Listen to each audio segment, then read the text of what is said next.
goalsnya kita adalah cita-cita kita. Cita-cita kita sendiri. Assalamualaikum warahmatullahi wabarakatuh. Salam sejahtera untuk kita semua. Pada kesempatan kali ini, saya Fahriyatun Ayuni dari Prodi Akuntansi semester 4 Universitas Pamulang Serang. Seperti yang teman-teman ketahui, di era modern sekarang, banyak anak muda yang sukses, terutama di bidang bisnis. Bukan dari kalangan atas saja, atau bukan dari kalangan berada saja. Orang biasa seperti kita juga bisa sukses, asalkan ada kemauan, ada belajar, dan juga ada modal. Eits, jangan khawatir. Jika kita bingung belum punya modal, di sini di era sekarang banyak cara untuk memulai usaha tanpa modal, yaitu dengan cara kita gabung menjadi reseller, daftar menjadi affiliate. Itu bisa kita join tanpa modal. Tinggal kita mempunyai handphone, mempunyai data internet, dan bagaimana cara kita mengelola, mengembangkannya, dan menjalaninya. Nah, di balik pengusaha sukses, pebisnis sukses, itu ada peran penting seorang pemimpin, atau sering disebut bos atau juga owner.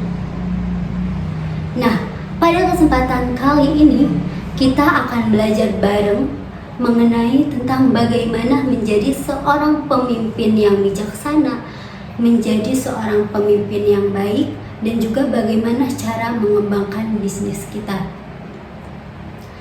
Pada kesempatan kali ini, kita akan berbincang-bincang dengan pembicara kita kali ini, yaitu owner dari Kafia Hijab dan Nafa Wedding, yaitu Ibu Elva Umi Farha. Ibu Elva Umi Farha merupakan lulusan dari Fakultas Ekonomi dan Bisnis di D3 dan S1 di Universitas Banten Jaya, dan juga S2 di Universitas Ageng Tirtayasa. Beliau sekarang sudah mempunyai toko sendiri dan juga brand sendiri, yaitu brand Kafia Hijab yang bergerak di bidang fashion, gamis kantor, gamis formal, gamis fashion, gamis anak, dan banyak lagi. Akhir-akhir ini juga beliau terjun di wedding dan sekarang diberi nama Nafa Wedding, bergerak di bidang dekorasi dan juga make up. Baiklah, kita sambut owner dari Kafia Hijab dan juga Nafa Wedding, yaitu Ibu Elva Umi Farha. Kami persilahkan. Halo Ibu. Waalaikumsalam. Selamat siang Ibu. Iya, siang. Mungkin langsung aja kali ya Bu ya, kita mulai sesi wawancara kali ini. Boleh. Ibu kan di sini punya bisnis brand Kafia Hijab dan juga Nafa Wedding ya Bu ya? Betul. Boleh diceritain dong sejarah singkat dari terbentuknya Kafia Hijab gitu, seperti apa? Ya, boleh. Jadi untuk bisnis saya yang pertama itu namanya Kafia Hijab. Kebetulan Kafia itu diambil dari nama anak saya yang bernama Kafia. Nah, waktu itu pertama kali kira-kira saya mau bisnis apa ya? Waktu itu kebetulan saya masih jadi guru di SMK, salah satu SMK di Serang. Nah, terus kira-kira saya tuh pengen punya sampingan bisnis gitu, kira-kira apa ya? Nah, saya coba manfaatin, kebetulan rumah saya itu di dekat pasar di daerah saya itu, yang kira-kira kalau misalnya ada yang order, saya bisa langsung order ke toko itu langsung. Jadi saya memanfaatkan, kan pasti banyak toko kan di pasar itu gitu. Nah, terus alhamdulillah waktu itu ada salah satu teman di sekolah itu pesan gamis ke saya gitu. Nah, untuk anaknya, karena waktu itu lihat gamis yang dipakai sama anak saya tuh katanya Lucu, bagus, ya. lucu. Nah terus akhirnya yaudah saya coba pesenin di pasar. Nah katanya suka, bagus. Nah dari situ saya coba buat pasarin di sosmed, ya. di online. Nah alhamdulillah ada teman pesan dari luar pulau, katanya bagus, lucu. Ya udah dari situ alhamdulillah lama-lama tuh banyak pesanan juga, dan saya nyoba jualan di marketplace. Nah dari situ sih mulai ada pesanan kayak konsisten 10-20 gamis. Nah lama-lama dari saya order ke toko itu, saya bikin brand sendiri, terus langsung jahit ke konveksi langsung. Saya kerja sama konveksi, akhirnya saya bikin brand sendiri. Karena kan kalau sebelumnya masih brand orang lain ya gitu. Karena berhubung setiap harinya udah konsisten, saya beraniin buat bikin brand sendiri, alhamdulillah. Nah waktu awal-awal itu saya juga di samping gamis fashion, saya juga produksi gamis untuk ke kantor. Nah kebetulan marketnya kebetulan marketnya juga pas banget, karena teman-teman saya banyak yang guru, terus banyak dari instansi, dinas gitu, jadi masuk dan cocok banget gitu. Nah itu awal mula untuk bisnis saya di Cafe Hijab itu. Jadi bergerak di bidangnya fashion. Kalau untuk Nafa Wedding sendiri itu sebenarnya belum lama, karena saya lagi mikir lagi. Ngomong kalau untuk Cafe Hijab saya dari 2016. Lama juga ya. Udah lumayan alhamdulillah, dan udah banyak customernya juga, alhamdulillah banget. Nah terus saya untuk di tahun ini kayak cuman pengen punya bisnis jasa gitu ya, bisnis jasa Di bidang jasa ya. di bidang jasa. Kalau misalnya itu kan, kalau gamis kita harus nyetok terus kita jual lagi kayak gitu kan. Nah pengen di bidang jasa tapi apa ya. Nah terus terinspirasi juga dari lihat video-video di sosmed, coba di dekor mini gitu. Di dekor mini yang kecil dulu ya Bu ya. Terus ya alhamdulillah berbekal dari tutorial aja gitu kan. Otodidak berarti ya Bu ya. Bener, jadi pertamanya kayak cuman ya beli rangka-rangka besi aja, pokoknya berbekal dari sosmed aja lah gitu. Padahal sebelumnya belum pernah gitu. Tapi ya alhamdulillah lumayan orderannya, dan mereka mulai nanya-nanya make up gitu loh, make up, terus tanda-tanda pernikahan. Jadinya saya pelajari lebih lanjut, dan alhamdulillah untuk make up juga banyak yang suka ternyata. Dan meskipun baru buka, alhamdulillah mereka juga percaya momen bahagianya mereka sama Nafa Wedding, karena kita juga kasih harganya juga insya Allah terjangkau banget, dengan kualitas yang insya Allah meskipun kita baru, tapi insya Allah kita semaksimal mungkin gitu. Karena kan emang orang tuh carinya yang harganya tuh nggak terlalu mahal gitu ya Bu ya, tapi kualitasnya bagus. Wah gitu. Itu yang dicari-cari pastinya ya Bu ya. Nah, ternyata udah banyak juga ya pengalamannya juga ada. Sekarang lanjut itu Ibu terjun di bisnis Cafe Hijab atau Nafa Wedding, visi misinya itu apa sih Bu? Dan bagaimana sih cara mengembangkannya gitu? Sebenarnya kalau saya pribadi dari dulu itu yang penting kepuasan pelanggan itu nomor satu, paling utama gitu. Karena apa? Saya tuh nggak pengen banget ngejualnya barang murah tapi kualitasnya murahan.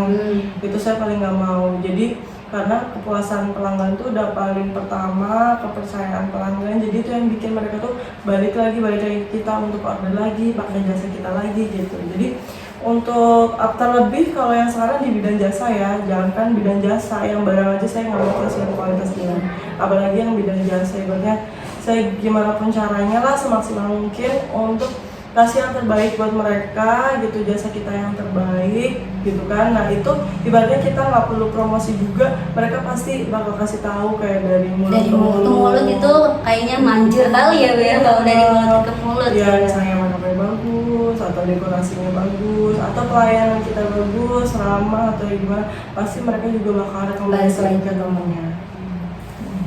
Ada nggak sih pembelajaran terbesar gitu selama Ibu menjalani bisnis gitu, bisnis Cafe ataupun Nafa Wedding, pelajaran yang diambil tuh apa gitu?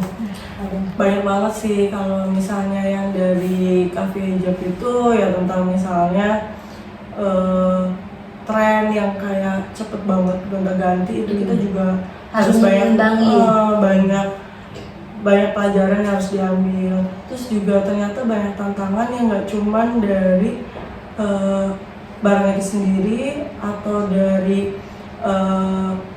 pesaing ya, kompetitor, tapi juga ibaratnya musibah yang kita bisa nggak duga-duga gitu. Itu juga ngaruh juga ke bisnis, yang mana kita harus punya plan yang lain. Kayak contohnya pas lagi cafe aja itu kan saya ngalamin covid ya, ngalamin covid. Nah itu kan musibah yang kita benar-benar nggak tahu, dan semuanya itu bisa benar-benar stuck banget gitu, kayak penjualan tuh menurun drastis. Apalagi saya kan utamanya jualannya gamis kantor, gamis untuk pergi kantor. Itu kan pas lagi covid kan bener-bener orang nggak berangkat ke kantor. Tapi untuk gamis fashion juga itu juga stuck juga, karena mereka nggak kerja. Terus atau mereka gajinya cuma separuh, boro-boro mau buat beli baju buat sehari-hari. Iya, buat sehari-hari, paling buat beli makan, buat beli obat gitu. Nah itu pembelajaran yang mana kita harus punya juga planning selain kualitas produk kita, juga plan B gitu ya. Kalau misalnya ada sesuatu terjadi yang di luar apa yang kita nggak bisa kontrol kayak gitu, akhirnya harus punya plan yang lain. Kayak contoh yang masih masuk ya sama bisnis kita, misalnya pas kemarin biasanya saya produksi gamis, nah itu lagi ramainya apa? Lagi ramai masker, dan kita jalanin meskipun ibaratnya untuk dikit gitu kan. Yang penting bisa masih jalan lah gitu. Ikutin zaman gitu ya, ikutin zamannya. Kita harus lihat kondisi gitu, lihat kondisi situasi pada saat itu kayak gimana. Karena kalau kita tetap maksain ya nanti jadinya malahan ya banyak banget kan yang gulung tikar pas lagi covid itu gitu. Ibaratnya udah bisa bertahan aja udah alhamdulillah, udah bersyukur gitu. Jangankan untuk peningkatan gitu, udah bisa bertahan aja udah alhamdulillah. Itu untuk yang cafe hijab. Kalau Nafma Wedding apalagi ibaratnya masih dari nol banget, itu banyak banget yang masih harus saya pelajarin tentang mungkin dekorasi yang terbaru, terus dari segi make up, gaun, pelayanan ke customer, apa yang terjadi di lapangan, terus gimana kita bekerja sama vendor. Nah itu masih banyak banget sih yang harus dipelajarin. Cuman itu tadi jangan menjelas, kalau kita mau bisnis itu jangan menunggu sempurna. Betul, harus memulai. Kita pokoknya mulai aja dulu, nanti insya Allah lama-lama kita bakal jadi hebat. Jadi jangan nunggu sempurna, jangan nunggu hebat dulu. Masih kayak aku harus punya ini itu supaya lengkap, supaya ini nggak perlu. Udah jalanin aja dulu, walaupun kita punya 20-30%, tapi jalanin aja, nanti insya Allah bisa 100%. Betul. Nah terus Ibu lebih suka dipimpin atau mimpin nih? Kira-kira alasannya apa pilihannya? Nah itu balik lagi sebenarnya sama mindset kita ya gitu kan. Mindset ini ada memang karena jadi kalau dipimpin itu kan kita kayak kita kerja sama orang, itu pasti kita dipimpin. Dan saya udah 3 kali lah yang namanya pengalaman di yang pekerjaan sebelumnya 3 kali. Itu juga sebenarnya kalau dipimpin juga menyenangkan juga gitu kan. Tapi kita juga ya ada plus minusnya sih gitu. Tapi jujur aja yang saya paling nyaman adalah punya bisnis sendiri. Memang gak ada yang mimpin, tapi bosnya kita adalah cita-cita kita sendiri.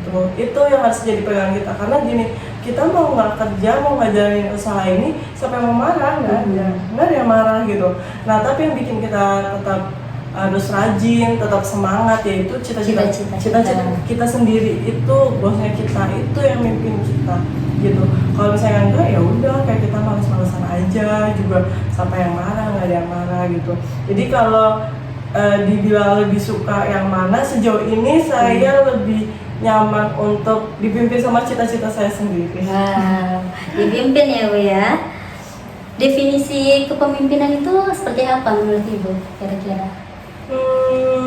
Kalau misalnya kepemimpinan itu gimana ya, menurut saya itu gimana caranya kita bisa mewujudkan cita-cita kita, goals kita, dan mengatur apapun yang di sekitar kita itu supaya sesuai dengan goals atau cita-cita kita gitu. Misalnya dalam suatu perusahaan, visi misi kita tuh apa sih dalam usaha kita, atau dalam perusahaan kita. Nah, kita harus bisa mengatur situasi kondisinya atau nanti karyawan kita atau bawahan-bawahan kita supaya semuanya itu bisa berjalan lancar dan tercapai visi misi kita, perusahaan kita, usaha kita atau target kita semuanya. Jadi apalagi dalam suatu kepemimpinan itu kita harus benar-benar kayak harus bijak, terus menghadapi situasi kondisi kayak gimana caranya lah gitu. Kita juga bisa harus gercep ya, dalam arti itu gerak cepat dalam mengambil suatu keputusan kayak gitu. Seorang pemimpin yang ideal itu seperti apa menurut Ibu? Kalau pemimpin yang ideal itu menurut saya itu jadi harus bisa juga yang paling utama kalau menurut saya jadi pimpinan itu harus juga menguasai apa yang dikerjakan gitu. Jadi jangan sampai bawahan kita justru yang lebih tahu daripada kita, yang lebih berpengalaman. It's okay sebenarnya, nggak masalah saling sharing, tapi untuk basicnya kayak kita harus harus yang lebih tahu gitu. Misalnya kita sebagai bisnis tentang baju nih misalnya gitu, ya kita harus lebih tahu dulu gimana caranya misalnya pembuatan baju, model-model baju, apa segala macam. Jadi jangan sampai juga bawahan kita ya kan atau karyawan-karyawan kita itu tuh nggak tahu atau jadi kesannya jadi membohongi kita atau bisa ngakalin kita kalau misalnya kita itu nggak tahu apa-apa gitu. Tapi juga jangan kita sosokan tahu juga gitu. Saling sharing itu oke, nggak masalah, tapi product knowledge atau apa yang kita tahu tentang bisnis kita itu juga jadi harga diri pemimpin loh gitu. Jangan sampai berarti di belakang tuh kayak seperti kita tuh nggak tahu kayak gitu. Kalau kepemimpinan yang efektif itu kayak gimana, Bu?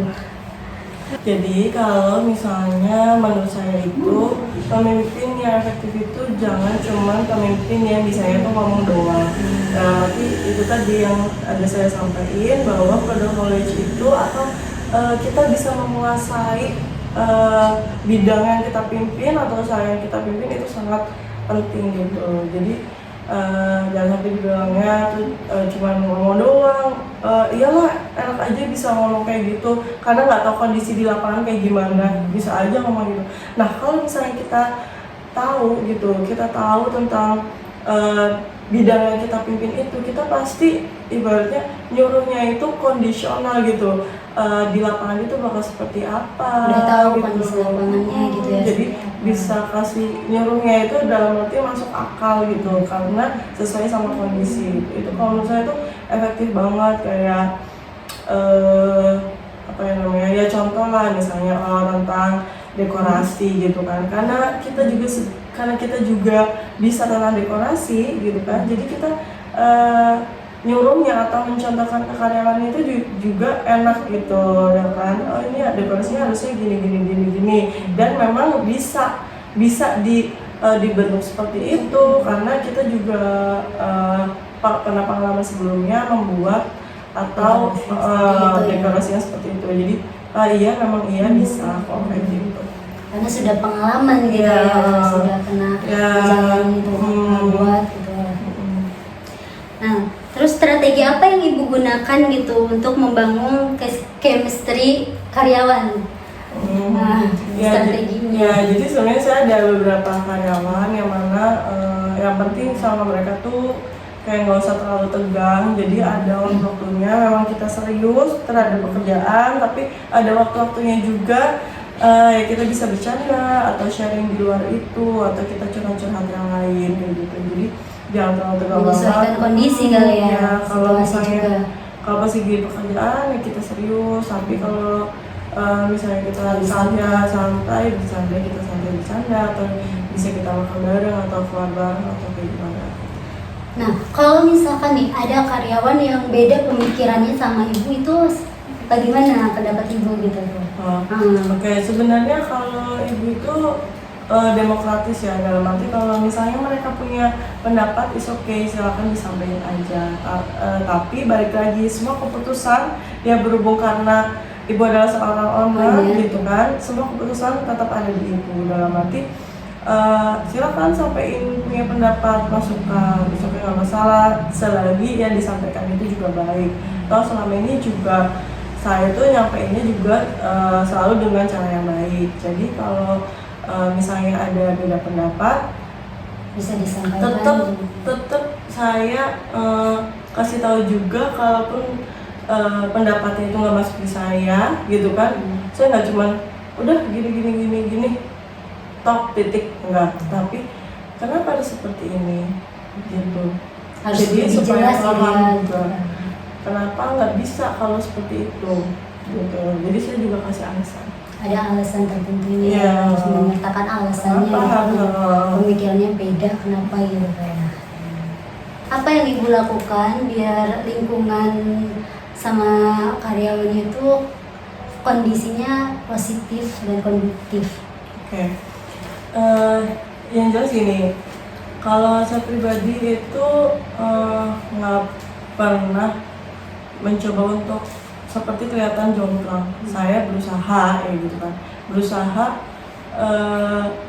satu sama lain itu saya perlakukan sama. Meskipun dalam arti gini, kita berteman juga pasti ada kecenderungan gitu. Mungkin kita lihat ada salah satu yang mungkin lebih mencolok atau kayak gimana gitu. Tapi yang perlu kita sadari itu bahwa semuanya itu pasti ada kelebihan dan kekurangan masing-masing. Dan yang namanya kerja tim itu pasti walaupun apa yang dilakukan itu mungkin terlihat hanya 20% atau 30%, tapi pada faktanya itu adalah tetap bagian dari tim, yang mana kalau sesuatu hilang itu kayak jatuhnya itu seperti pincang gitu. Jadi yang membuat harusnya itu menjadi kondusif adalah kepemimpinan yang bijak, tidak memihak. Terus saya berusaha ngasih kesempatan pada semuanya itu, kalau misalnya dia juga bisa kok kalau misalnya dikasih pekerjaan yang sama, kesempatan yang sama, atau beban kerja yang sama, dan supaya jadi punya skill yang sama. Mempunyai kelebihan dan kekurangan masing-masing ya. Iya, dan semuanya punya perannya masing-masing, jadi nggak ada yang lebih kayak gimana gitu. Nah itu tapi balik lagi masing-masing itu menanggapinya itu kayak gimana, mau jadi bikin kita ngedown atau bikin jadi motivasi. Kalau misalnya bikin karena yang jadi motivasi itu nggak cuma pujian aja, hinaan atau orang yang memandang sebelah mata itu juga bisa jadi motivasi buat kita. Karena pengalaman saya pribadi dulu, saya kan pernah dipandang sebelah mata sama orang karena berasal dari keluarga yang sederhana, katanya nggak bisa kuliah, belum segala macam. Tapi itu jadi motivasi, tapi nggak ada sama sekali pengen dendam sama itu atau gimana, nggak. Karena balas dendamnya terbaik itu dengan prestasi kita, bukti kita, kesuksesan kita. Kita nggak perlu ibaratnya ngebunuh dia, menghina dia, nggak usah. Karena ngeliat itu nanti dia jadi malu sendiri, dan kita pokoknya kita buktiin bahwa aku juga bisa loh. Tunjukin dengan kesuksesan kita ya. Terus kalau misalkan nih ada generasi Z yang terus berkeluh kesah mengenai mental health dalam bekerja, kira-kira di pimpinan ibu karyawannya ada nggak sih, dan juga cara mengatasinya itu seperti apa? Sebenarnya kalau yang terjadi saya itu banyaknya masih muda-muda ya, lumayan jauh juga gitu, dan mereka ya generasi Z itu ya, Gen Z gitu ya.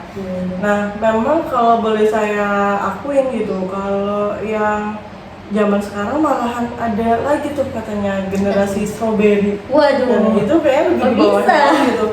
Lebih di bawah kayaknya Lebih parah anak berarti. SD atau kalau nggak salah gitu. Dan memang yang saya akuin tuh mereka itu mungkin agak lemah ya untuk mental health-nya gitu, nggak seperti anak-anak zaman dulu yang kayak tahun 80-an, 90-an gitu, yang lebih kuat secara Lebih kuat.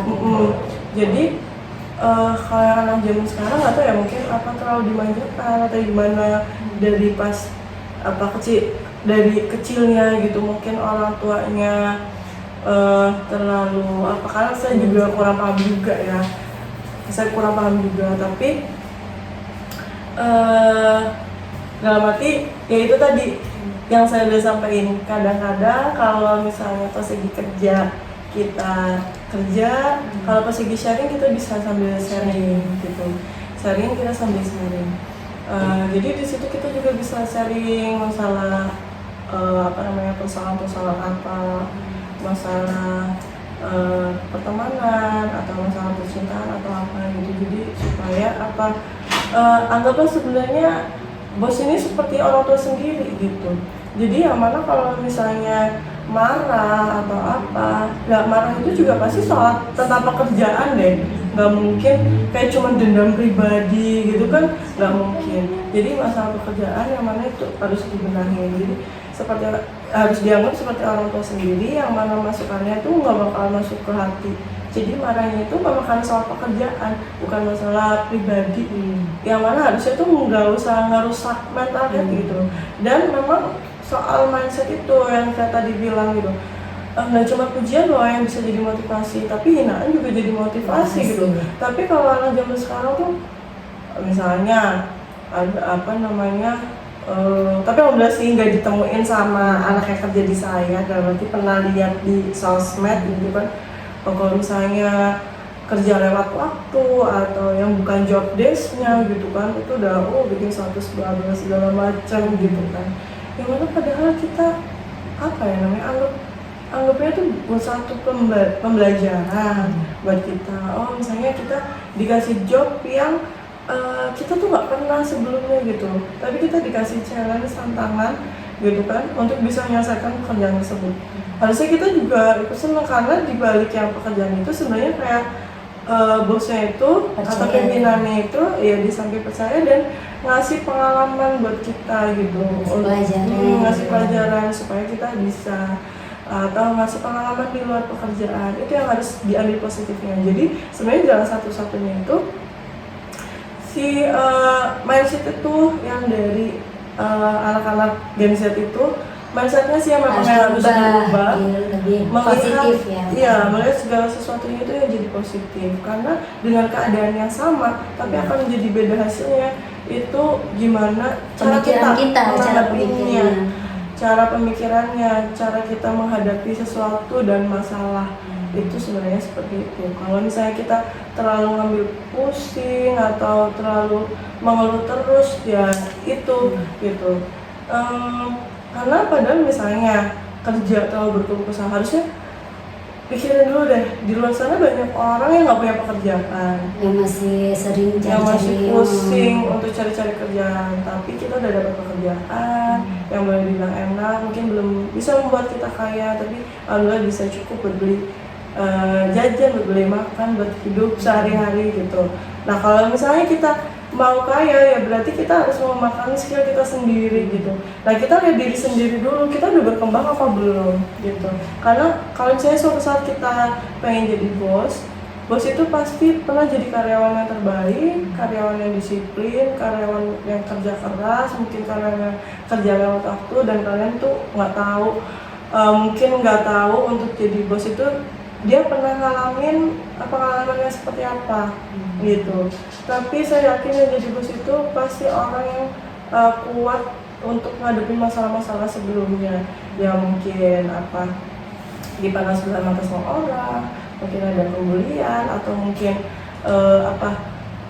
partner kerja yang nggak sesuai gitu, tapi dia tetap bisa bertahan, makanya bisa sukses seperti sekarang ini. Nah itu jadi pesennya buat Gen Z gitu, coba kalian ubah mindset kalian dulu supaya kalian bisa jadi lebih kuat. Kalau kalian pengen sukses juga, jadi kurang-kurangin malu, iya, jangan terlalu baperan juga gitu. Tapi kalau kalian masih terlalu baper, nah coba kalian ke tempat yang lebih ahli lagi supaya bisa dibantu. Itu berarti kalian memang punya masalah yang betul-betul. Tapi dalam arti kalau kebaperannya kalian itu masih yang masih batas wajar, berarti kalian yang harus dibenahi gitu loh. Kalian yang harus dibenahi. Tapi kalau misalnya udah over dan kalian merasa nggak bisa, nah berarti kalian harus datang ke orang yang lebih ahli supaya bisa bantu kalian.